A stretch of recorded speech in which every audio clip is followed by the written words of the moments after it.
Good morning, students. Today we will be starting off the revision of chapter 2 of part 1. The name of the chapter which we will be revising today is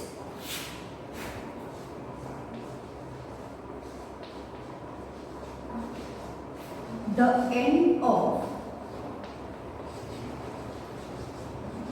Bipolarity.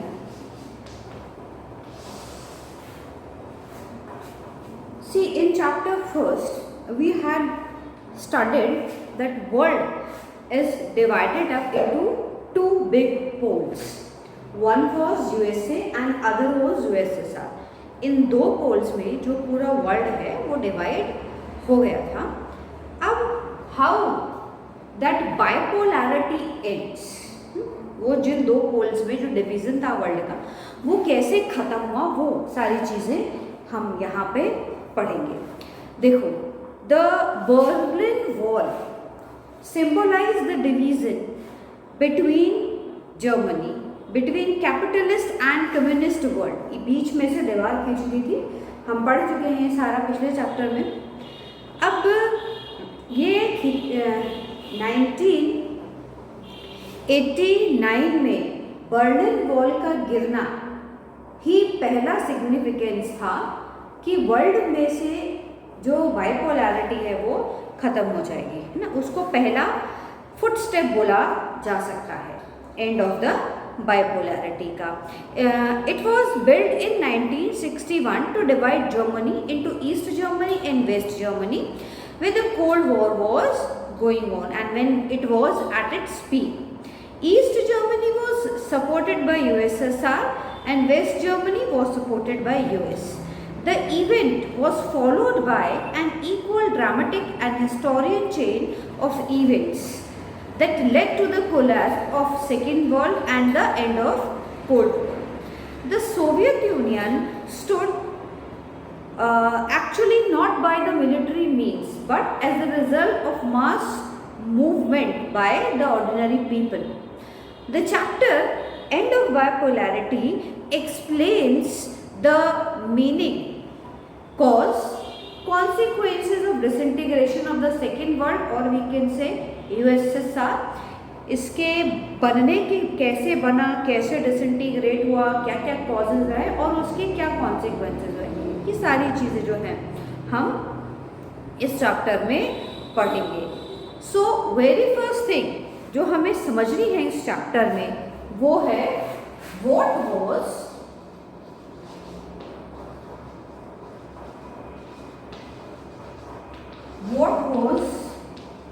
Soviet system. था क्या ये जो हम बात करते हैं, इसके disintegration की हम बात कर रहे हैं, सोवियत सिस्टम था क्या. देखो, the socialist revolution in Russia give birth to USSR. The revolution was inspired by the ideals of socialism as opposed, जो कि बिल्कुल अपोजिट है कैपिटलिज्म से, and need of an egalitarian society. Egalitarian society means वो society जो कि equal norms के ऊपर बनी हुई है, तो इक्वली हर चीज़ का इक्वल डिस्ट्रीब्यूशन कहती है. तो आई जस्ट इक्वल या एगिटेरियन तीनों एक ही बात है. सोसाइटी की स्थापना के लिए कैपिटलिज्म से बेटर जो है वो सोशलिज्म को माना गया. After the second world war the east European countries that the Soviet army had liberated from the fascist forces, they come under automatically, they come under the control of USSR. Now this group of countries are called the second world, the socialist bloc, USSR allies. एक ही बात थी. अब the Soviet Union become a great power after the second world war with developed economy owing to its complex communicative network, vast energy resources including oil, iron, steel, सभी का बहुत vast resource उसके पास था. Machinery production है ना, and a good transport sector that connect its remotest region with efficiency. Domestic consumer industry, lack of unemployment, ऐसे बहुत सारे रीजंस थे जिनकी वजह से सेकेंड वर्ल्ड वॉर के बाद यूएसएसआर जो है वो ऑटोमेटिकली जो है वो डेवलप होता चला गया, उसका डेवलपमेंट होता चला गया। However what we see is कि the Soviet system become very bureaucratic and authoritarian due to lack of democracy and absence of freedom of speech. ये क्या है, ये हम कमियां मान सकते हैं इसकी। सोवियत यूनियन जो है it lagged behind the west in technology, infrastructure और and could not fulfil political aspiration of the people. जिस तर्ज पर उन्होंने इनिशियली बिगनिंग की थी, आगे उस चीज़ को वो उतनी इफेक्टिवली नहीं रख पाए जितना अच्छे से वो रखना चाहते थे। फिर सोवियत का जो इन्वेजन था अफगानिस्तान पर इन 1979, it weaken the system further more. तो 1917 में बोल्शेविक के नेतृत्व में एक सोशलिस्ट रेवोल्यूशन हुआ जिससे कि यूएसएसआर की स्थापना हुई और यूएसएसआर ने सोशलिज्म और कम्युनिज्म को अपनी पॉलिसी बनाया। कम्युनिस्ट तो गवर्नमेंट फॉर्म था उनका, बाकी था सोशलिज्म। सोशलिज्म एक्चुअली सोशलिज्म क्या कहता है, सोशलिज्म कहता है in socialism we can say absence of private property. Private नाम का कोई भी चीज आपको नहीं दिखाई देगी। कहाँ पे, सोशलिज्म में। You give everything to the government and afterwards it is government responsibility to give you everything. तो ये है हमारा क्या, सोशलिस्ट मॉडल या सोवियत सिस्टम जिसको हम कहते हैं। ठीक है, तो इस तरह से देखते हैं ये बन गया, लेकिन टाइम के साथ साथ ग्रेजुअली बहुत सारी चीज़ें हैं जो जैसे होनी चाहिए थी वो नहीं हुई। क्या हुआ, जो आर्मी थी सोवियत ब्लॉक की, अच्छा पहले ये समझो कि वो जो टॉप के लीडर्स थे उन्होंने सोचा हमने इतना अच्छा सिस्टम सब कुछ एस्टेब्लिश कर दिया, अब ब्यूरोक्रेस्ट के हवाले करके वो तो चले गए बाहर की वर्ल्ड इकोनॉमी में, वर्ल्ड पॉलिटिक्स के अंदर इन्वॉल्व हो गए और उन्होंने अपनी कंट्री के अपने लोगों के बारे में अपने लोगों से रिस्पॉन्स ही नहीं लिया। तो the people who were sitting as bureaucratic they become authoritative. उन लोगों ने अपने ही लोगों की बात सुनी, बाकी कॉमन जनता को जो प्रॉब्लम हो रही है वो सारी बातें उन्होंने सुनी नहीं। प्रॉब्लम क्या होने लगी कि when everything is given by government तो हमें उसकी वैल्यू नहीं रहती ना। ऐसे ही सोवियत में भी लोगों को वैल्यू नहीं रही। कैसे, एक फैक्ट्री में एम्प्लॉयमेंट मिला सभी को, by nature a person is hard worker, other is not. So the person who is very hard working वो क्या कर रहा है, वो तो ओवर टाइम भी कर रहा है, सब कुछ कर रहा है, पूरी मेहनत से काम कर रहा है, लेकिन एंड ऑफ द डे उसी के साथ जो आलसी आदमी काम कर रहा है उसको भी 10,000 रुपये मिल रहे हैं। फॉर एन एग्जाम्पल हम लेते हैं, उसको भी 10,000 मिल रहा है और ओवर टाइम करने वाले को भी। तो आज नहीं तो कल ग्रेजुअली उसके दिमाग में ये चीज़ आएंगी ही कि we both are working hard, we both are doing same work, same designation पे है, मैं ज़्यादा काम कर रहा हूँ और ये कुछ नहीं कर रहा है, we are getting same salary, तो why I should work hard. तो ऐसे क्या है, वर्क एफिशिएंसी पे इफेक्ट पड़ने लगा। जब वर्क एफिशिएंसी पे इफेक्ट पड़ने लगा, धीरे धीरे प्रोडक्शन कम होने लगा। तो इस तरह से जो ओवर ग्रॉस प्रोडक्शन कम होगा तो ऑब्वियसली कॉस्ट वगैरह पर हर चीज़ पर इनडायरेक्टली इफेक्ट पड़ेगा। तो ओवरऑल जो कंडीशन है वो उनकी खराब होती चली गई। और शुरुआत में ये जो ब्यूरोक्रेट्स थे इनको लगा कि लोगों की एस्पिरेशन को हम दबा देंगे, इनकी आवाज़ को, तो शायद थोड़े दिन में ये चुपचाप हो जाएंगे, है ना। लेकिन वो चीज़ अंदर ही अंदर बढ़ती चली गई। ऐसे में गोर्बाचोव जो है वो प्रेसिडेंट बन के आते हैं 1985 में, और उसके बाद उन्हीं के काल में डिसइंटीग्रेशन हुआ। तो सेकेंड जो इम्पोर्टेंट चीज़ की हम पढ़ेंगे वो क्या, Mikhail Gorbachev.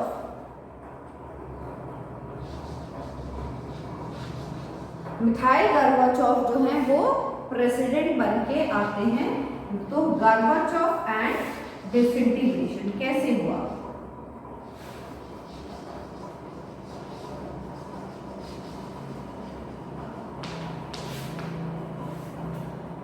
Mikhail Gorbachev general secretary बने कम्युनिस्ट पार्टी के ऑफ सोवियत यूनियन। कब बने?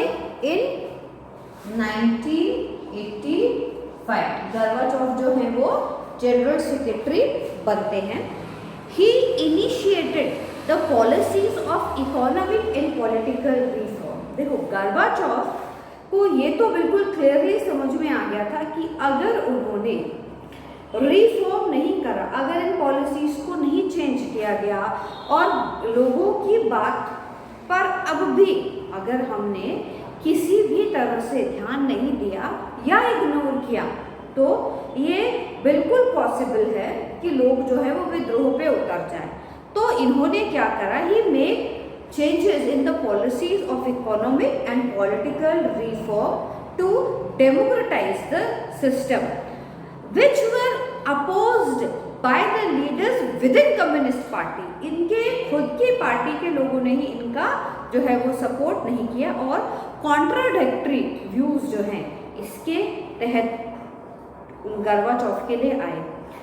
अच्छा, गोर्बाचोव ने लोगों को ये आश्वासन दिया था कि very soon he will be changing up the things, और लोग जो हैं वो भी इतना मतलब जितना टॉलरेट कर सकते थे कर चुके थे। उनकी जो टॉलरेंस पावर थी दैट वी कैन से खत्म हो चुकी थी।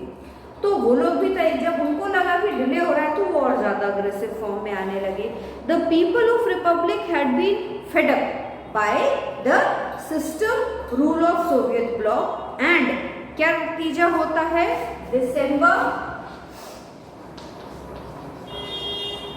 1991 में under the leadership of Boris Yeltsin, under the leadership of Boris Yeltsin जो कि एक नए इलेक्टेड लीडर थे रशिया यूक्रेन और Baltic, they declared themselves independent. इन तीनों रीजन्स ने खुद को इंडिपेंडेंट डिक्लेयर कर दिया यूएसएसआर से। तो आइडियोलॉजिकली दिसंबर 1991 में हम कहते हैं ये जो है यूएसएसआर डिसइंटीग्रेट हो जाता है। इसके बाद क्या हुआ? The formation of Commonwealth of independent states बना, जिनको कि हम CIS स्टेट्स के नाम से भी जानते हैं। It came as a surprise and the exclusion of these states were resolved by making them former members of CIS। तो इस तरह से जो हम देखते हैं यूएसएसआर जो है हमारा वो डिसइंटीग्रेट हो जाता है। एक बहुत बड़ा क्वेश्चन अराइज होता है कि इतना बड़ा स्टेट कैसे डिसइंटीग्रेट हो गया? Why did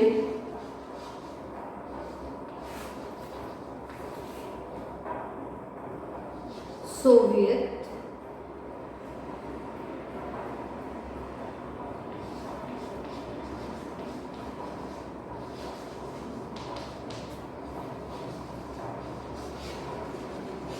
disintegrate? ये 6 नंबर के क्वेश्चन के हिसाब से बहुत इंपॉर्टेंट क्वेश्चन है, रेगुलरली ये पूछा जाता है। तो क्या रीजंस थे यूएसएसआर के डिसइंटीग्रेशन के? सबसे पहला हम लिखेंगे क्या था? Internal weakness. The internal weakness of Soviet's political and economic institutions failed to match the aspiration of the people, है ना? So they were responsible to collapse the system. बाकी हम देखें कि ordinary citizens जो है they become more knowledgeable about the economic advancement of the West. तो उनको लगा कि नहीं यार वो जो पॉलिसीज फॉलो कर रहे हैं they are much better. Gorbachev की जो रिफॉर्म प्रॉमिस था वो बहुत डिले होके आया, है ना। He promise to reform economy to match up with the west, but he was also very late. बाकी हम देखते हैं फीलिंग ऑफ नेशनलिज्म भी एक रीज़न रहा। रशिया की जब हम बात करते हैं, ये 15 स्टेट्स एक होके यूएसएसआर बना था, लेकिन सब रशिया का डोमिनेशन रहा उन पर, Russian state art, Russian culture, Russian language. तो the people, the other regions, they started believing कि भाई अगर सब कुछ रशिया का ही होना है तो हम क्या दिखावे के लिए हैं बस। सो लैक ऑफ डेमोक्रेसी जो था वो एक अगेन एक रीज़न रहा। देखो 6 नंबर के क्वेश्चन में जब भी कोई चीज़ पूछी जाती है तो हमारे पास कम से कम 6, 7, 8 पॉइंट, उसकी मिनिमम 6 पॉइंट्स होने चाहिए, ठीक है। जैसे अगर लेटेस्ट से क्वेश्चन यही आ जाता है, why did Soviet state disintegrate, तो इनिशियली आप पहले तो क्या करोगे, इंट्रोडक्शन दोगे कि सोवियत कैसे बना, सब कुछ था, एंड बट फिर फाइनली हम बताएंगे कि क्यों ये डिसइंटीग्रेट हो गया। तो हम रीजंस में देंगे, जैसे इंटरनल वीकनेस हमने पहला पॉइंट बना दिया। दूसरा पॉइंट हम बनाते हैं लैक ऑफ डेमोक्रेसी। इसमें हम लैक ऑफ डेमोक्रेसी से रिलेटेड जितने भी पॉइंट्स हैं ये लिख देंगे। Rise of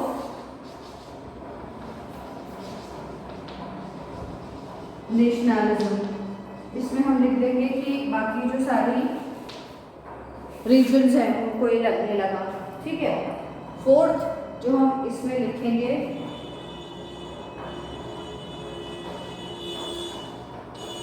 political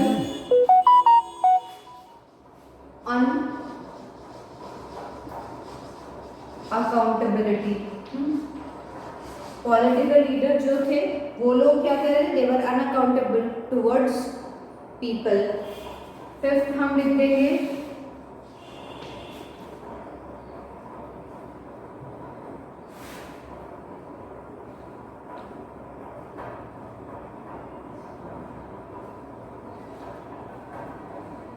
fifth internal weakness हो गई, लैक ऑफ डेमोक्रेसी हो गया, राइज ऑफ नेशनलिज्म हो गया, पॉलिटिकल अनअकाउंटेबिलिटी हो गया, good development of west, good development of waste.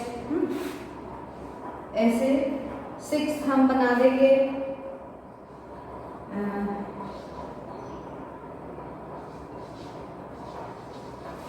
Gorbachev delay in policies. और इस तरह से हम पूरा जो 6 नंबर का है उसको डिटेल इनको हम डिस्क्राइब कर देंगे। तो दिस इज हाउ हमारा 6 नंबर का जो क्वेश्चन है वो तैयार हो जाता है। किसी क्वेश्चन में हो सकता है हमें 5 पॉइंट भी मिले, हम कोशिश करेंगे कि हम कम से कम 6 पॉइंट जो है वो बना लें, ठीक है। तो दीज ऑल ये क्या थे, ये रीजंस रहे यूएसएसआर के डिसइंटीग्रेशन के। अब दिस इज हाउ वी सी कि यूएसएसआर डिसइंटीग्रेट हो जाता है। ये तो थे रीजंस। अब कॉन्सिक्वेंसेस क्या हुए,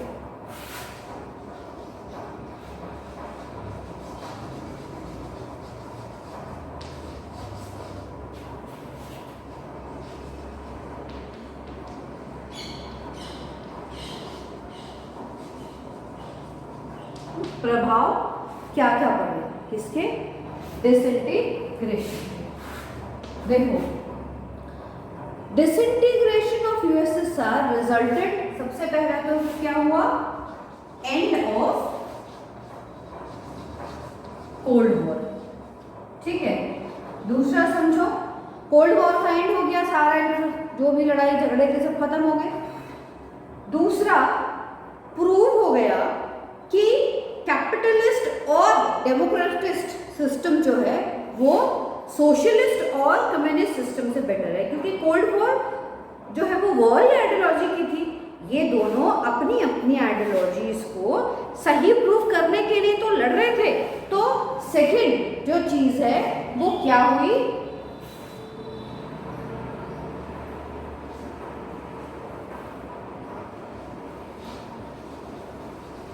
democracy and capitalist system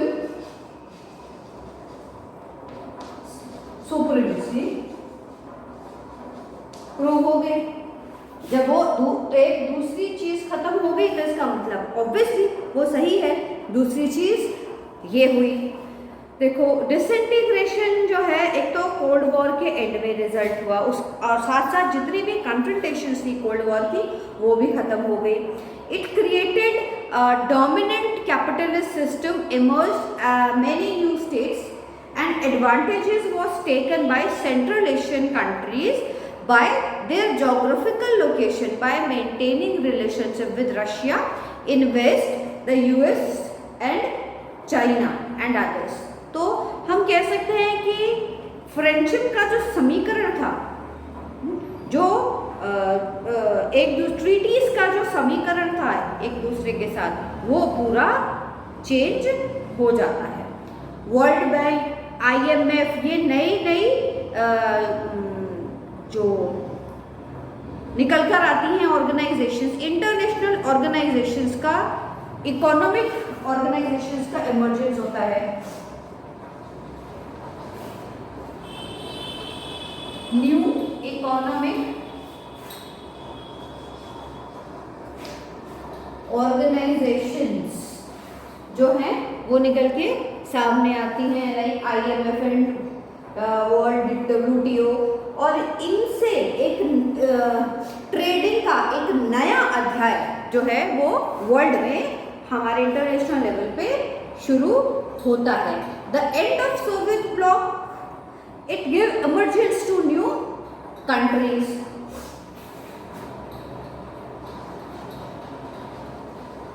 emergence of new countries in the world map. Collapse हो गया, अलग अलग हो गए, तो नए कंट्रीज जो हैं वो निकल के सामने आने जो है वो आने लगे। इस इंटरनेशनल सिस्टम में बहुत सारे नए प्लेयर्स इमर्ज हुए with their own identity, with their own interest, with their own economic and political difficulties. तो ये जो है सारे कॉन्सिक्वेंसेस हुए डिसइंटीग्रेशन के। रूबल जो है USSR की जो करेंसी है वो बुरी तरह जो है फॉल आउट हो जाती है। तो ये सारे जो है शॉक थेरेपी, एक नई चीज निकल के सामने आई। तो एक नई चीज निकलकर सामने आई, क्या? व्हाट इज, हम देखते हैं, शॉक थेरेपी। सबसे पहले तो जो हमें समझना है वो ये है कि शॉक थेरेपी क्या थी। देखो, shock therapy varied in intensity and speed among the former second world countries. Shock therapy क्या था? द पोस्ट कम्युनिस्ट कंट्रीज जो थी, जो सोवियत के साथ अटैच थी और सोशलिज्म और कम्युनिज्म फॉलो कर रही थी, so the change of socialism and idealism and communism into democracy and capitalism with the help of IMF and World Bank, ये जो चेंज था उनका, ये शॉक थेरेपी कहलाया। Shock therapy involve privatisation of property, privatisation of firm, it's complete switch to free trade and foreign direct investment, financial opening, this currency की convertibility, as well as breakup of existing alliance system among the countries of Soviet bloc to maintain relation directly with the West। तो उनका उन countries का पूरी तरह से अपने system को चेंज कर देना जो था, ये शॉक थेरेपी जो है वो कहलाता। शॉक थेरेपी नाम भी इसीलिए दिया गया क्योंकि अचानक से हुआ। शॉक कब लगता है? Sudden, all of a sudden कुछ हो जाता है। तो रातों रात इन कंट्रीज ने अपने इस सिस्टम को चेंज कर दिया, इसीलिए हम इसको शॉक थेरेपी के नाम से जानते हैं। सो जैसे सोवियत के डिसइंटीग्रेशन के कॉन्सिक्वेंसेस हुए थे, ऐसे ही हमारी शॉक थेरेपी के भी कॉन्सिक्वेंसेस थे।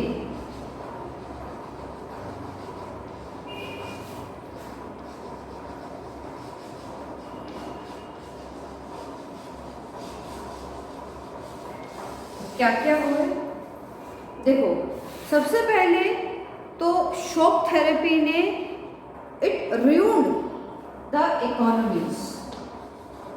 शॉक थेरेपी की वजह से क्या हुआ?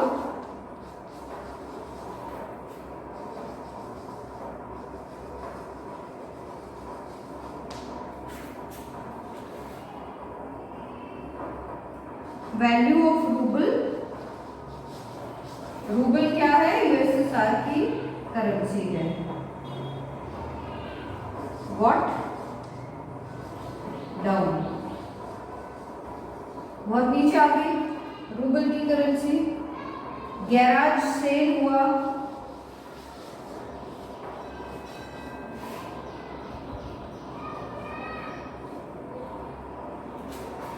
देखो जो shock therapy brought ruin to the economies and disaster upon the people of the entire region।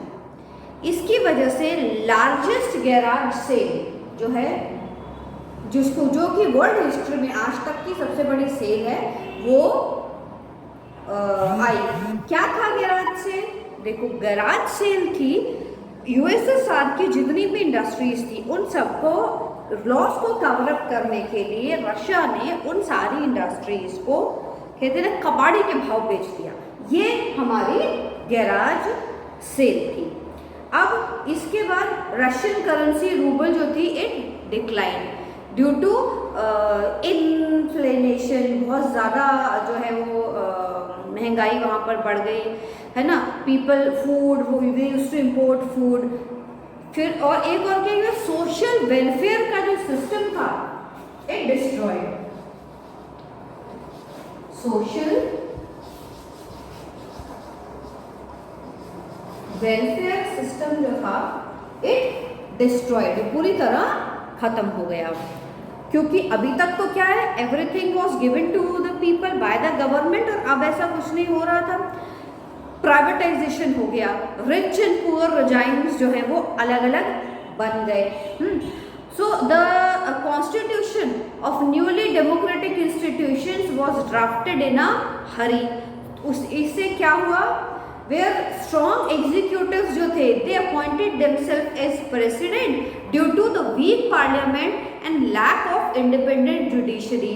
ये उज्बेकिस्तान में, तुर्कमेनिस्तान में और रशिया में, तीनों जगह पे ऐसा ही हुआ। यहाँ पर कजाकिस्तान की हम बात करें, Russia, Turkmenistan, Uzbekistan, they were very important oil and gas producers. तो other countries have gained due to oil pipelines that cross their territories for which they get rent. बाकी जो सारी थी वो इन चारों पांचों से एक्स्ट्रा जो है रेंट लेने लगे, है ना। और some amount of manufacturing had started. इस तरह से हम देखते हैं छोटे छोटे स्केल पर नई जो मैन्युफैक्चरिंग है वो शुरू होने लगी।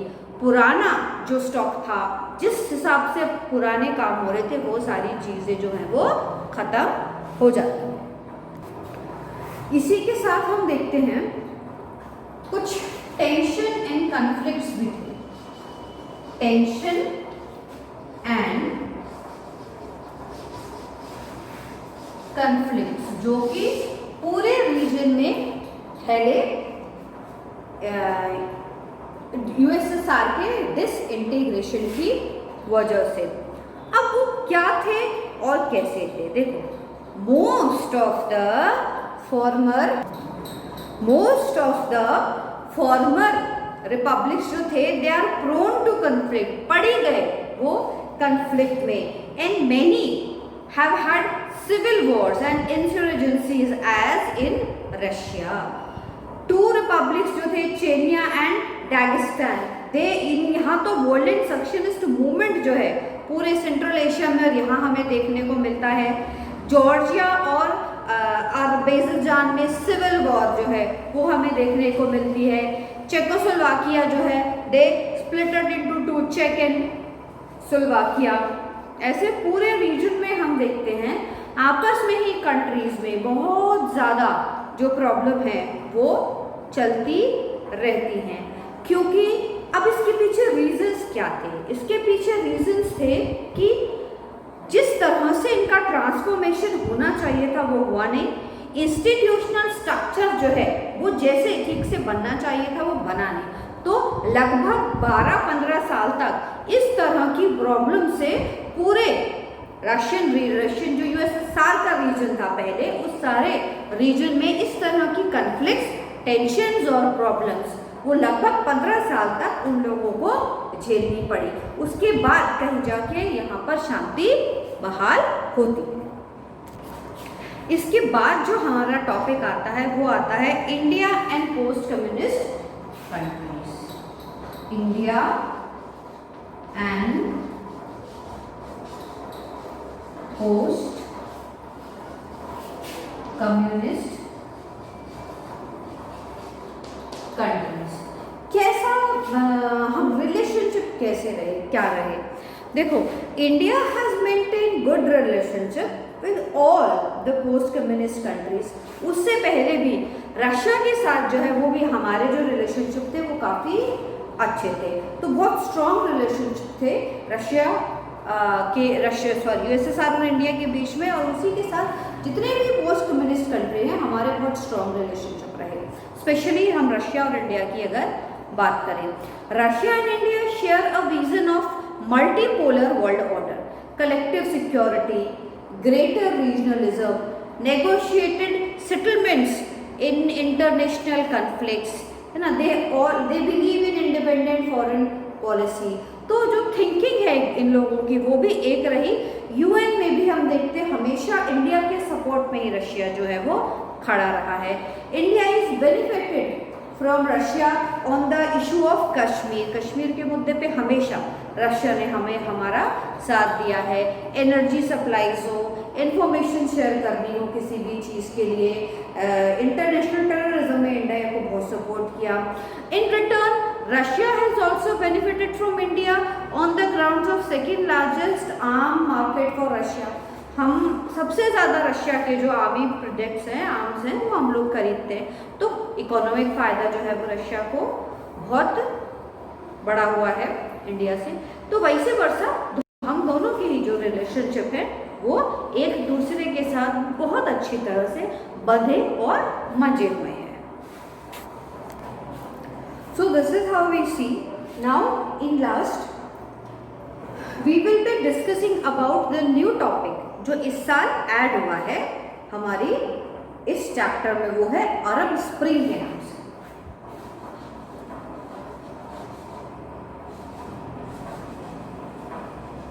अरब स्प्रिंग के नाम से एक नया टॉपिक है जो ऐड हुआ है।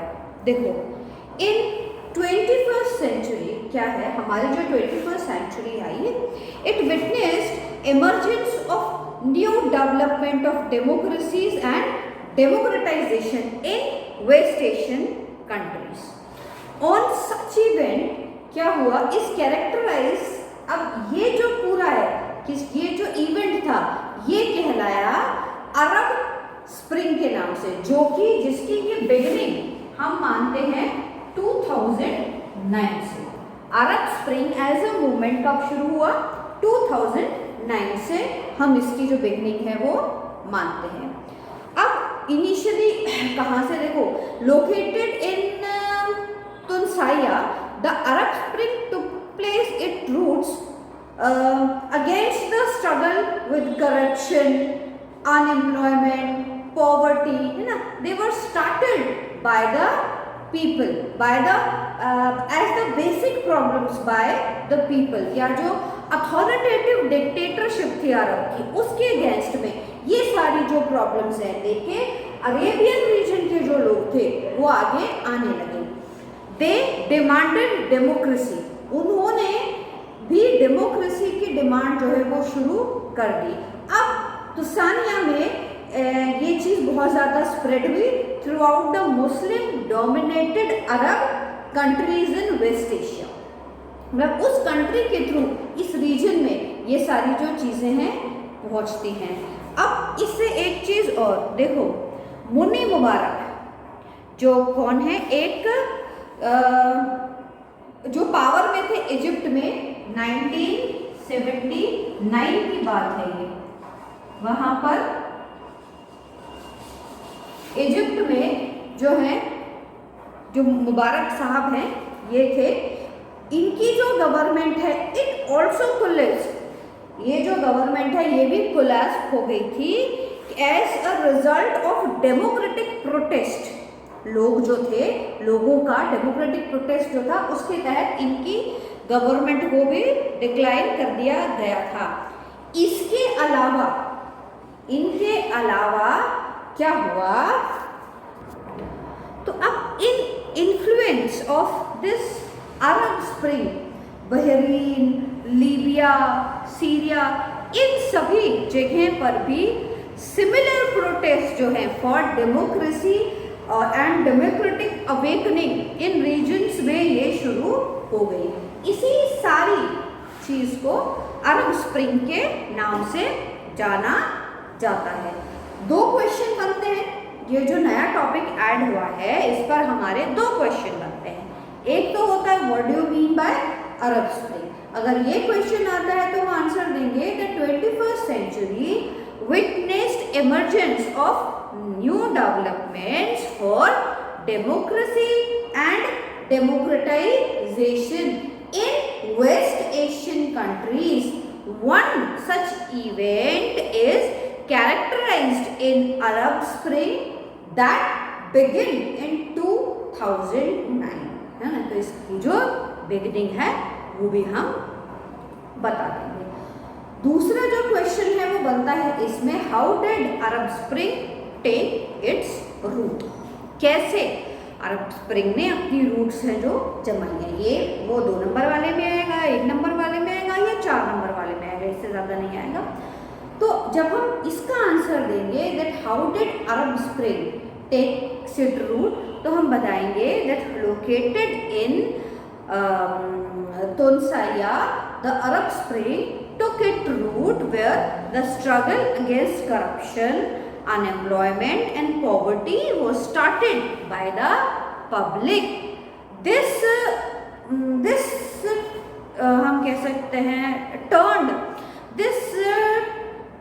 this turned into a political movement because the people considered the existing problems as outcome of undemocratic dictatorship. क्योंकि लोग जो है वो क्लियरली इस चीज़ को बोलने लगे थे कि क्योंकि यहाँ पर पॉलिटिकल डिक्टेटरशिप है इसीलिए सारी जो प्रॉब्लम्स हैं वो आ रही हैं। So the demand of democracy that started in Tunisia it spread throughout the Muslim dominated Arab countries in West Asia. तो वहाँ से शुरू होकर ये पूरे वेस्ट एशियन रीजन में फैलती जाती है। हुस्नी मुबारक जो who had been in power in Egypt since 1979 also stepped down as a result of the massive democratic protests.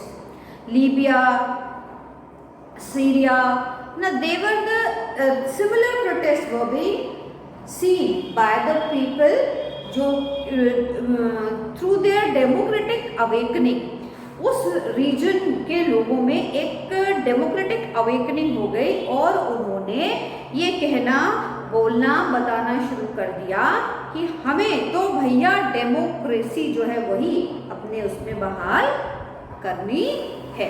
So this was all about chapter 2। ये नहीं है, नया टॉपिक है, इंक्लूड हुआ है इस बार। इसको भी आप बहुत ध्यान से देख पढ़ और समझ लें।